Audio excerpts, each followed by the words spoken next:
പ്രിയപ്പെട്ട വിദ്യാർത്ഥികളെ, ഇന്ന് നിങ്ങളുടെ ജീവിതത്തിലെ ഒരു പ്രധാനപ്പെട്ട ദിവസമാണ്. SSLC റിസൾട്ട് വരുന്ന ദിവസം. ചിലർക്ക് വലിയ സന്തോഷത്തിൻ്റെ ദിനമാകാം, ചിലർക്ക് നിരാശയുടെ ദിനവുമാകാം.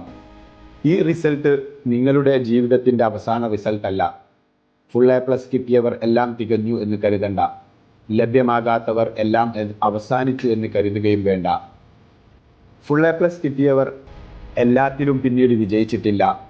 ഇന്ന് തോറ്റുപോയവർ എല്ലാത്തിലും പിന്നീട് തോറ്റുപോയിട്ടുമില്ല. നല്ല മാർക്ക് നേടിയവർക്കും അല്ലാത്തവർക്കും എല്ലാവിധ അഭിനന്ദനങ്ങളും. മാതാപിതാക്കളോട് ഒരു വാക്ക്: നിങ്ങളുടെ മക്കളെ മറ്റു കുട്ടികളുമായി താരതമ്യം ചെയ്യരുത്. അവർക്ക് ഇന്ന് ഏറ്റവും കൂടുതൽ വേണ്ടത് നിങ്ങളുടെ പിന്തുണയും നല്ല സംസാരവുമാണ്. SSLC പരീക്ഷയിൽ പങ്കെടുത്ത എല്ലാ വിദ്യാർത്ഥികൾക്കും ന്യൂസ് 10 ചാനലിൻ്റെ ആശംസകൾ.